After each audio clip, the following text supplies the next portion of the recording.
शुरुआत करेंगे सुपरफास्ट 100 की और आपके साथ मैं हूं राकेश पांडे। सुपरफास्ट 100 में बात सबसे पहले कांग्रेस अध्यक्ष सोनिया गांधी।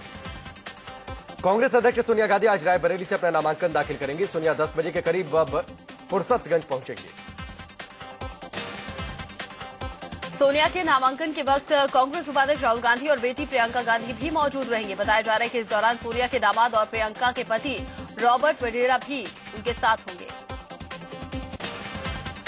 फुर्सतगंज पहुंचते ही सोनिया सबसे पहले रायबरेली में इंदिरा गांधी के प्रतिनिधि रहे गया प्रसाद शुक्ला उर्फ गुरुजी के घर जाएंगी। शुक्ला का हाल ही में निधन हुआ है। गुरुजी के परिजनों से मिलने के बाद सोनिया नामांकन के लिए निकलेंगी।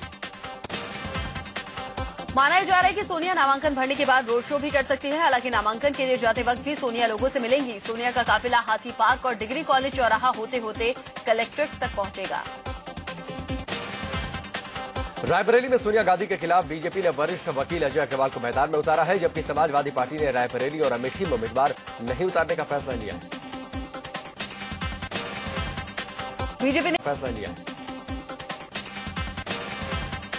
बीजेपी नेता और राहुल गांधी के चचेरे भाई वरुण गांधी ने राहुल की तारीफ की है। वरुण ने कहा कि राहुल ने अमेठी में सफलतापूर्वक काम किया है। वरुण ने अमेठी में लघु उद्योगों के लिए राहुल के काम को शानदार बताया। हम 2013 के हिंदुस्तान में हमको लघु उद्योग चाहिए, जैसे राहुल जी ने अमेठी में सफलतापूर्वक। वरुण ने राहुल की तारीफ तो की, लेकिन यह भी कहा कि उन्होंने राहुल के काम को बहुत नजदीक से नहीं देखा है। वरुण गांधी सुल्तानपुर से चुनाव प्रचार में जुटे हैं। पीलीभीत से सांसद वरुण इस बार सुल्तानपुर में किस्मत आजमा रहे हैं। आज धुर सियासी विरोधी नरेंद्र मोदी और नीतीश कुमार एक ही जगह पर रैली करेंगे। आज दोनों की बिहार के नवादा में रैली होनी है। हालांकि दोनों की रैली में 3 घंटे का अंतर है। नीतीश की 11:30 बजे तो मोदी की रैली 2:30 बजे है। नवादा में बीजेपी के गिरिराज सिंह चुनावी मैदान में है, तो वहीं जेडीयू से कौशल यादव चुनावी मैदान में ताल ठोक रहे हैं।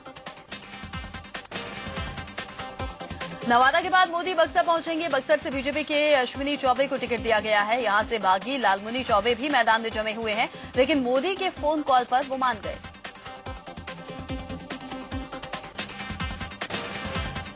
नरेंद्र मोदी आज बिहार झारखंड के तूफानी दौरे पर है। मोदी की आज बिहार में 2 झारखंड में 2 रैली होनी है। मोदी बिहार के नवादा बक्सर के साथ साथ झारखंड के कोडरमा और पलामू में भी रैली करने वाले। दिल्ली में अरविंद केजरीवाल का आज रोड शो है। सुबह 10 बजे से केजरीवाल ईस्ट दिल्ली के लोकसभा उम्मीदवार राजमोहन गांधी के लिए प्रचार करेंगे। ईस्ट दिल्ली के कई इलाकों से होता हुआ ये रोड शो गुजरेगा। दिल्ली बीजेपी आज अपना घोषणा पत्र जारी करेगी। घोषणा पत्र में पार्टी लोक लुभावन वायदे करेगी ताकि उसे ज्यादा से ज्यादा फायदा हो।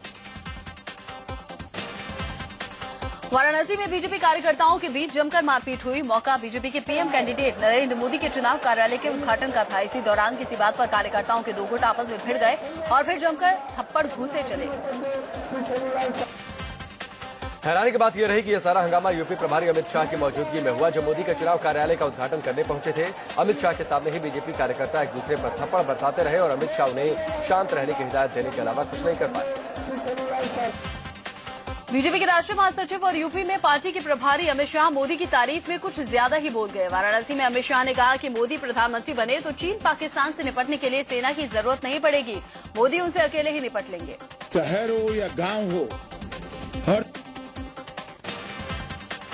उधर रैलियों के दौरान अपना हेलीकॉप्टर रोके जाने से भड़के बीजेपी के पीएम कैंडिडेट नरेंद्र मोदी ने चुनाव आयोग से जांच की मांग कर डाली है। मोदी ने इशारों में इसे कांग्रेस की साजिश बताया और कहा कि हेलीकॉप्टर को 3-3 घंटे लेट करवाकर रैलियों को प्रभावित किया जा रहा है।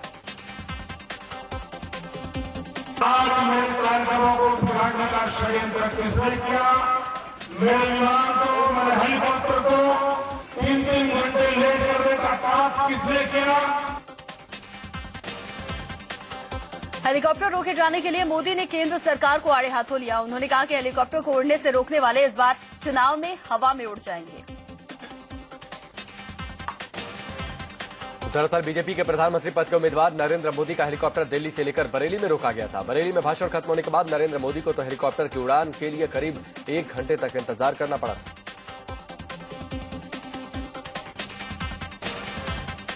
यही नहीं, कल सुबह दिल्ली एयरपोर्ट पर मोदी का हेलीकॉप्टर करीब 1.5 घंटे तक रोक दिया गया। मोदी का आरोप है कि काफी गुजारिश के बाद एयरपोर्ट अथॉरिटी ने हेलीकॉप्टर उड़ने की इजाजत दी, जिसके बाद बरेली की रैली में वो देरी से पहुंचे। बरेली की रैली में मोदी ने कहा कि अब यहां झुमका नहीं बल्कि सबका गिरना चाहिए। सबका मतलब भी उन्होंने बताया समाजवादी पार्टी, बहुजन समाजवादी पार्टी और कांग्रेस। बरेली की भारत विजय रैली में मोदी ने कहा कि यूपी का बुरा हाल हो गया है, लेकिन यूपी सरकार से लेकर यूपीए सरकार तक गहरी नींद में है। रैली में मोदी ने सोनिया गांधी को भी आड़े हाथों लिया। सोनिया का नाम लिए बगैर उन्होंने कहा कि रायबरेली का बुरा हाल कर दिया गया है, लेकिन बीजेपी सांसद ने बरेली को चमका दिया। मोदी ने कहा कि जब जब चुनाव का वक्त आता है कांग्रेस गरीब का जाप करने लगती है। उन्होंने ये भी कहा कि अब गरीब लोग कांग्रेस के झांसे में आने वाले नहीं हैं। मोदी ने बरेली की जनता से कहा कि 60 महीने का वक्त मांगा। उन्होंने कहा कि शासकों को 60 साल का वक्त दिया और अब सेवकों को 60 महीने का मौका मिलना चाहिए। जानवरों को लेकर नरेंद्र मोदी और यूपी के मुख्यमंत्री अखिलेश यादव में जुबानी जंग छिड़ी। मोदी ने कहा हमने यूपी को शेर दिए, तो अखिलेश ने कहा हमने भी तो लकड़बग्घे दिए। केंद्रीय मंत्री और बाराबंकी से कांग्रेस कैंडिडेट बेनी प्रसाद वर्मा ने बीजेपी के पीएम कैंडिडेट नरेंद्र मोदी और बीजेपी अध्यक्ष राजनाथ सिंह पर हमला बोला है। बेनी ने कहा कि मोदी संघ के सबसे बड़े गुंडे हैं और राजनाथ सिंह मोदी के गुलाम हैं। बीजेपी के पीएम कैंडिडेट नरेंद्र मोदी अगर भारत के प्रधानमंत्री बन जाते हैं तो अमेरिका की ओर से 9 साल से उन पर लगा वीजा प्रतिबंध राजनयिक छूट के कारण खुद ब खुद हट जाएगा। अमेरिकी संसद की एक रिपोर्ट में ये बात कही गई है। 7 पेज की रिपोर्ट में visa policy the case of Narendra Modi की अमेरिकी कांग्रेस की निष्पक्ष शाखा सीआरएस ने तैयार किया है। इस रिपोर्ट को बनाने की अपील कई सांसदों ने की थी, जिसमें ज्यादातर वो शामिल थे जो मोदी को अमेरिका वीजा देने का विरोध करते हैं। लोकसभा चुनाव के लिए रोज धुआंधार रैलियां कर रहे बीजेपी के पीएम कैंडिडेट नरेंद्र मोदी 4 अप्रैल को ओडिशा जाएंगे। वो ओडिशा के नुआपाड़ा, बोलागीर और राउरकेला में अलग अलग रैलियों को संबोधित करेंगे। वहीं बीजेपी के राष्ट्रीय अध्यक्ष राजनाथ सिंह आज ओडिशा दौरे पर रहेंगे। राजनाथ यहां सबसे पहले कोटपाड़ में रैली करेंगे। इसके बाद वो भवानीपटना, फुलबनी और नीलकंठेश्वर में भी जनसभा करेंगे। बीजेपी ने चुनाव प्रचार के लिए नरेंद्र मोदी पर एक वीडियो सीडी जारी की है। आगरा बीजेपी दफ्तर में यूपी के प्रदेश अध्यक्ष लक्ष्मीकांत वाजपेयी ने सीडी जारी की। इस वीडियो सीडी में मोदी भ्रष्टाचार, बेरोजगारी का मुद्दा उठाते हुए दिख रहे हैं। यूपी के मुजफ्फरनगर में नरेंद्र मोदी के भक्तों ने मोदी चालीसा ही तैयार कर लिया है। मोदी चालीसा लिखने वाले सोनू शांडिल्य लोगों के साथ इसका पाठ भी करते हैं।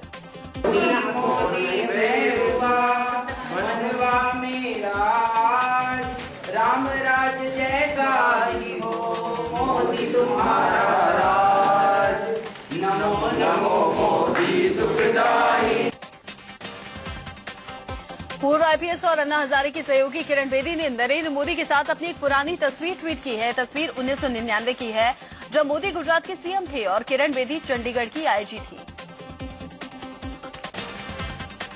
कांग्रेस अध्यक्ष सोनिया गांधी 3 अप्रैल को बिहार के सासाराम में रैली करेंगी। वो यहां लोकसभा अध्यक्ष और कांग्रेस उम्मीदवार मीरा कुमार के चुनाव प्रचार के लिए आ रही हैं। कांग्रेस उपाध्यक्ष राहुल गांधी ने बिहार के औरंगाबाद में जनसभा की। उन्होंने बीजेपी पर हमला बोला और कहा कि भ्रष्टाचार के खिलाफ बोलने वाली बीजेपी येदियुरप्पा के मामले में चुप्पी क्यों साधे रहती है।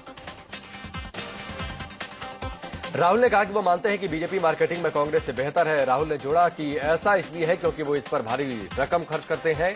राहुल ने मोदी पर हमला किया और कहा कि देश को एक चौकीदार नहीं बल्कि पूरी जनता की जरूरत है।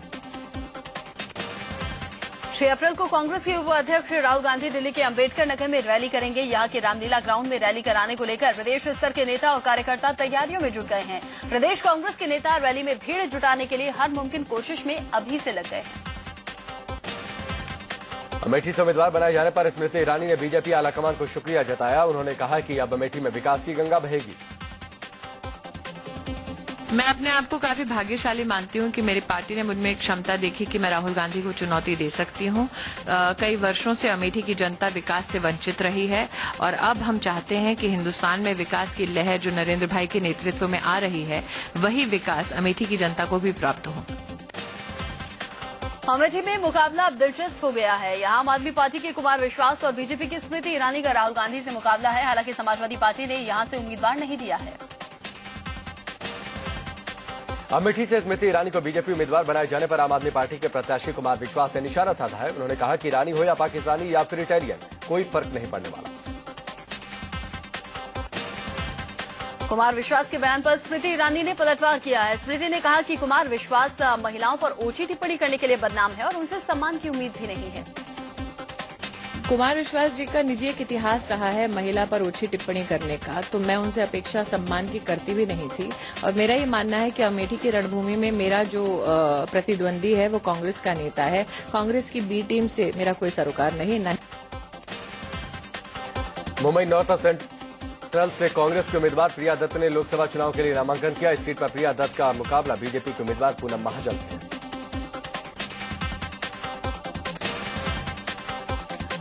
मुंबई नॉर्थ वेस्ट से कांग्रेस उम्मीदवार गुरदास कामत ने लोकसभा के लिए नामांकन किया। इस सीट पर कामत का मुकाबला राष्ट्रीय आम आदमी पार्टी की राखी सामंत, मेरठ से महेश मांजरेकर और समाजवादी पार्टी के कमाल खान से। उत्तर पश्चिम मुंबई सीट से अभिनेत्री राखी सावंत ने भी नामांकन दाखिल किया। खुदी जीप पर सवार होकर राखी अपने समर्थकों के साथ ढोल नगाड़े की थाप के बीच पर्चा भरने के लिए पहुंची। राखी ने भरोसा दिया कि उन्हें जनता का साथ मिलेगा। कांग्रेस का वरिष्ठ नेता कमलनाथ ने माना कि चुनाव प्रचार में कांग्रेस बीजेपी के मुकाबले पिछड़ गई है। इंडिया न्यूज से खास बातचीत में उन्होंने कहा कि बीजेपी ने 2 साल पहले से तैयारी शुरू कर दी थी और कांग्रेस ने देर से चुनाव अभियान छेड़ा।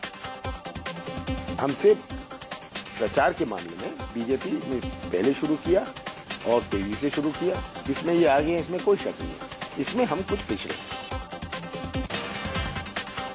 शिवसेना प्रमुख उद्धव ठाकरे ने एमएनएस के मुखिया राज ठाकरे को औरंगजेब करार दिया है। पार्टी के मुखपत्र सामना के एक इंटरव्यू में उद्धव ने कहा कि गली में दादागिरी और दिल्ली में लाचारी करने वाले नेताओं को अब हमेशा के लिए घर बिठाओ। महाराष्ट्र के मॉडर्न औरंगजेब के झांसे में ना आओ।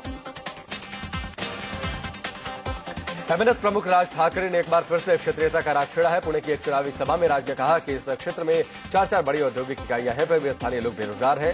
राज ने कहा कि स्थानीय लोगों का रोजगार उनका मुद्दा है और रहेगा भी, भले ही लोग उन्हें संकुचित मानसिकता का समझें। गौतम बुद्ध नगर यानी कि नोएडा से समाजवादी पार्टी के उम्मीदवार नरेंद्र भाटी पर केस दर्ज किया गया है। सरफाबाद में भाटी ने लोगों को बोगस वोटिंग के लिए उकसाया था, जिसके बाद उन पर केस किया गया। तो मैं अपने आप निपट लूंगा, चाहे सुप्रीम कोर्ट से निपटना पड़े। आज 100 का 100 भी हो जाएगा तो मैं अपने आप निपट लूंगा, चाहे सुप्रीम कोर्ट से निपटना पड़े। अभिनेत्री और सांसद जयप्रदा बिजनौर में जनता के सामने हाजिरी लगा रही है। आरएलडी के टिकट पर चुनाव लड़ रही जयप्रदा ने रोड शो कर जनता के बीच अपने मुद्दे रखे और वोट मांगे। कानपुर से बीजेपी उम्मीदवार मुरली मनोहर जोशी के खिलाफ बीजेपी के एक धड़े ने विरोध तेज कर दिया है। एक नेता को पार्टी से निष्कासित करने के खिलाफ उनके समर्थकों कार्यकर्ताओं ने सार्वजनिक इस्तीफा दे दिया है और शहर में पोस्टर भी लगवा दिए हैं। इलाहाबाद में कांग्रेस के एक पोस्टर को लेकर विवाद खड़ा हो गया है। ये पोस्टर कांग्रेस के नगर सचिव हसीब अहमद ने बनवाया है, जिसमें प्रधानमंत्री डॉक्टर मनमोहन सिंह को कृष्ण और कांग्रेस उपाध्यक्ष राहुल गांधी को अर्जुन के रूप में दिखाया गया। चुनाव आते ही नेताओं की जुबान ज्यादा फिसलने लगती है। बस्ती में चुनाव प्रचार करने पहुंची यूपी सरकार के कैबिनेट मंत्री रामकरण आर्य ने जनता को गुलाम कह दिया। गुलाम को आपने चुना है, तो गुलाम का काम है कि अपना सर कलम करवा करके अपने मालिक के उस घर की हिफाजत करना। अगर वो नहीं करता है तो गद्दार है। संभल लोकसभा सीट से कांग्रेस प्रत्याशी आचार्य प्रमोद कृष्णम को फिल्म अभिनेत्री मोनिका बेदी का रोड शो कराना महंगा पड़ गया। प्रशासन के प्रमोद कृष्णम और उनके समर्थक पूर्व विधायक सहित 3 लोगों पर चुनाव आचार संहिता का मुकदमा दर्ज करा दिया। दरअसल चुनावी माहौल बनाने के लिए प्रमोद कृष्णम ने जनता के बीच मोनिका बेदी को बुलाया था। यहाँ के 2 गांव में मोनिका की सभा थी। दूसरे गांव में रोड शो के बाद जैसे ही सभा खत्म हुई, वहां पुलिस पहुंच गई। एसडीएम के आदेश पर पुलिस ने मंच से सामान और कई वाहन भी जब्त कर लिए। प्रमोद कृष्णम ने इसे सत्ताधारी पार्टी की साजिश बताया और कहा कि कुछ अधिकारी समाजवादी पार्टी के एजेंट बनकर काम कर रहे हैं। सभा के लिए ली गई अनुमति मीडिया को दिखाते हुए उन्होंने चुनाव आयोग से मामले की शिकायत की है। कभी नरेंद्र मोदी के साथ पतंग उड़ाकर चर्चा में रहने वाले सलमान खान अब किसी और नेता की तारीफ करने में लग गए हैं। सलमान अब उत्तर पश्चिम मुंबई की सीट से कांग्रेस उम्मीदवार गुरदास कामत की तारीफ कर रहे हैं। सलमान एक सीडी के जरिए गुरदास कामत का प्रचार करने में जुटे हैं। वडोदरा में सभी धर्मगुरुओं का एक मंच पर इकट्ठा हुए और वोटिंग करने की अपील की। अपने सभी अनुयायियों को इन धर्मगुरुओं ने संदेश जारी कर ज्यादा से ज्यादा मतदान करने की बात कही। राजधानी दिल्ली में बेखौफ बदमाशों ने एक शख्स की गोली मारकर हत्या कर दी। रात के सन्नाटे में गोली की गूंज सुनकर लोग घरों से बाहर निकले तो बदमाश फरार हो गए। गीता कॉलोनी में चली गोली के बाद लोग भी सख्ते में हैं।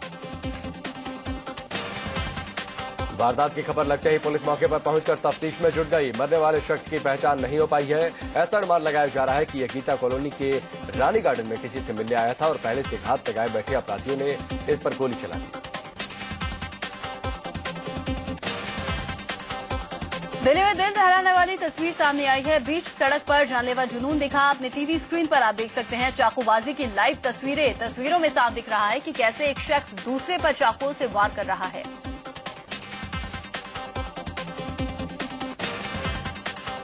दिन दहाड़े दिल्ली की सड़क पर हुई वारदात से लोगों में हड़कंप मच गया, लेकिन हैरानी की बात यह है कि आसपास मौजूद लोगों ने बीच बचाव की कोई भी कोशिश नहीं की। बताया जा रहा है कि पैसों के विवाद में यह वारदात हुई। बताया जा रहा है कि पैसों के लेन देन को लेकर टेंट व्यापारी देशराज पर युवक ने चाकू से हमला कर दिया। वारदात को अंजाम देकर सबके सामने से हमलावर निकल भागा। घायल व्यापारी को अस्पताल में भर्ती करवाया गया है। पुलिस मामले की तफ्तीश में जुट गई है।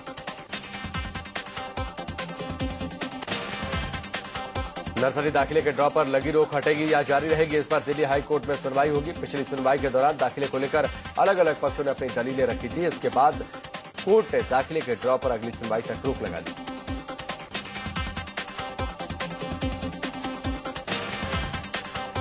नरेंद्र मोदी को लेकर सहारनपुर में विवादित बयान देने वाली कांग्रेसी उम्मीदवार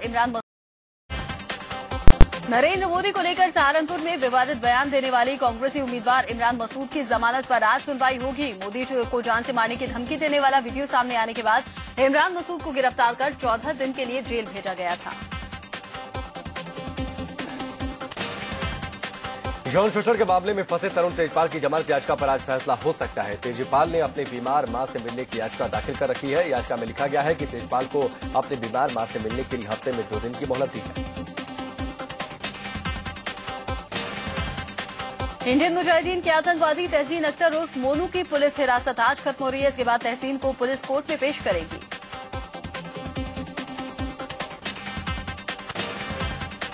शक्ति मिल में फोटो जर्नलिस्ट से गैंगरेप मामले में आज फैसला हो सकता है। इस मामले में आज 3 गवाहों को अदालत में फिर से बुलाया जाएगा। इसके पहले बॉम्बे हाईकोर्ट ने सेशन कोर्ट की ओर से की गई कार्रवाई में दखल देने से इनकार कर दिया था।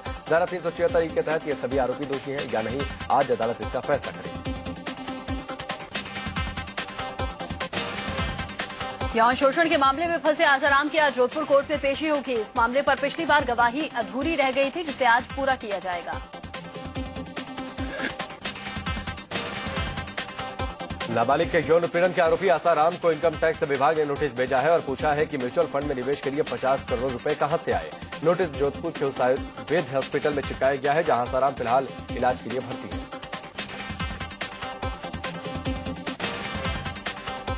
सुप्रीम कोर्ट ने राजीव गांधी के हत्यारों की सजा को लेकर दायर केंद्र सरकार की रिव्यू पिटीशन को खारिज कर दिया है। केंद्र सरकार ने राजीव गांधी के हत्यारों की फांसी की सजा को उम्र कैद में बदलने के खिलाफ अर्जी लगाई थी। संभावना जताई जा रही है कि अब तमिलनाडु सरकार तीनों को रिहा कर सकती है। जाटों को ओबीसी के तहत आरक्षण देने के मामले में सुप्रीम कोर्ट ने केंद्र सरकार को नोटिस भेजा है। जाटों को आरक्षण देने के खिलाफ दायर याचिका पर कोर्ट ने केंद्र सरकार से 9 अप्रैल तक जवाब मांगा।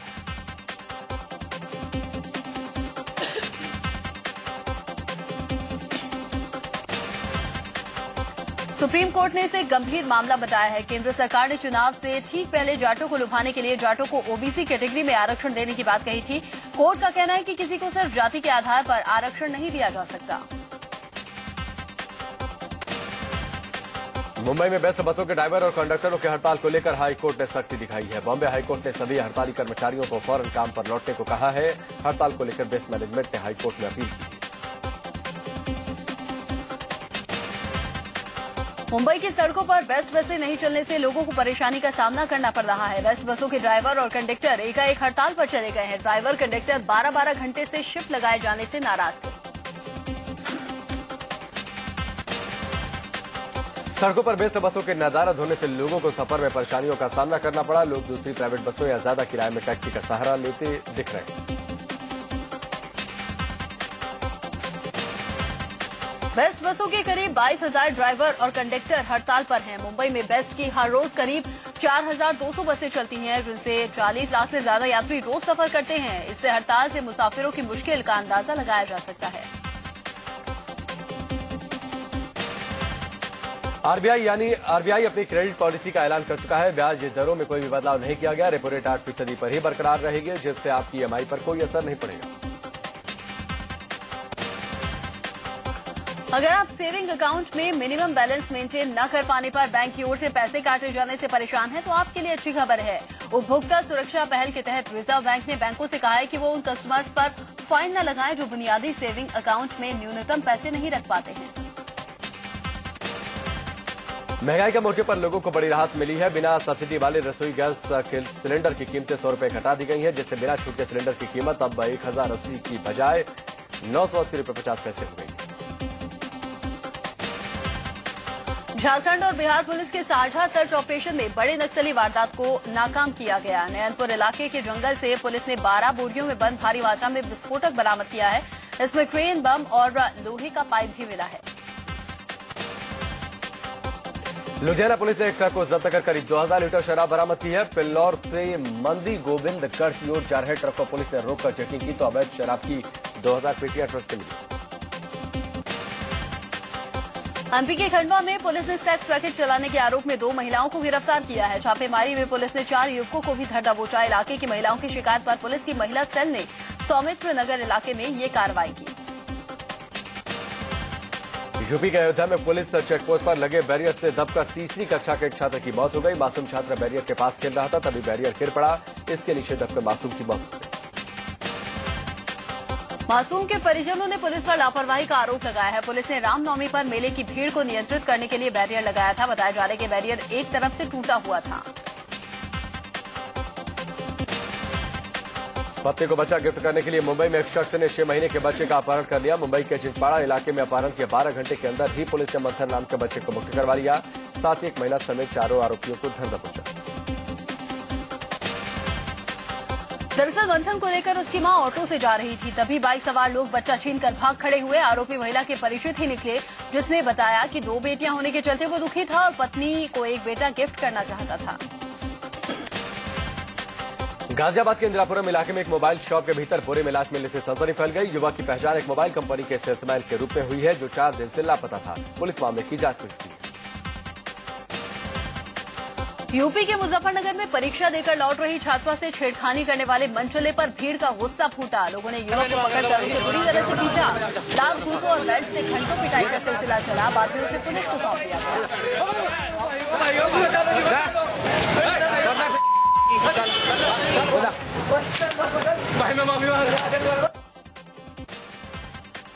पंजाब के फाजिलका में बीएसएफ ने पाकिस्तान से आ रही नशे की बड़ी खेप बरामद की है। हेरोइन और अफीम को 1.5 करोड़ की इस खेप के साथ हथियार और कुछ मोबाइल भी बरामद हुए। हालांकि तस्कर भागने में कामयाब रहे। महाराष्ट्र के ठाणे में एक 5 महीने का बच्चा अपने माता पिता की ज्यादतियों का शिकार हो रहा है। वर्ल्ड रिकॉर्ड बनाने के चक्कर में इस मासूम को स्विमिंग पूल में तैराकी का प्रशिक्षण दिया जा रहा है।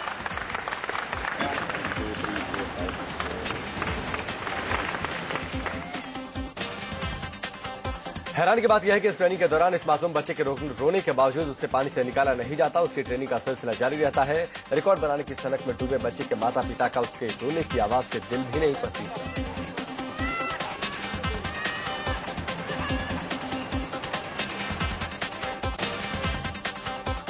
चिली में भीषण भूकंप की खबर है। भूकंप की तीव्रता 8.2 मापी गई है। हालांकि सरकार ने जानमाल के नुकसान की खबर से इनकार किया है। अमेरिकी जियोलॉजिकल सर्वे के मुताबिक भूकंप का केंद्र चिली और पेरू की सीमा के करीब था।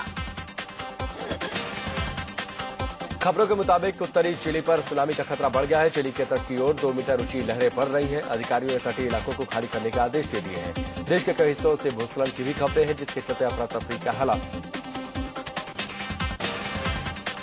प्रशांत महासागर से लगे लैटिन अमेरिकी देशों Peru, Ecuador, Colombia, Panama, Costa Rica और निकारागुआ के लिए भी सुनामी की चेतावनी जारी कर दी गई है। इससे पहले फरवरी 2010 में चिली के केंद्रीय और दक्षिणी हिस्से में 8.8 तीव्रता का शक्तिशाली भूकंप आया था, जिसके बाद आई सुनामी में 15,000 लोगों की मौत हो गई थी और 3200 लोग गायब हुए थे।